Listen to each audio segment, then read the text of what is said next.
Therefore,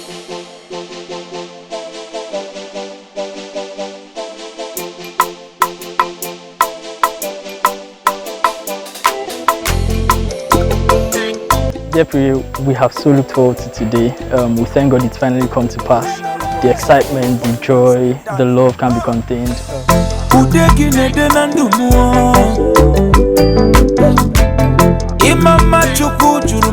Emeka, I just want to let you know that I'm so happy this day has come to pass, and I believe that the future holds great plans for us, and I'm looking forward to spending the rest of my life with you.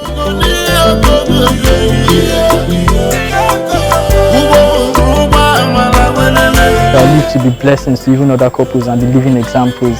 I love you, and I pray that this love shall last forever. In Jesus' name, amen.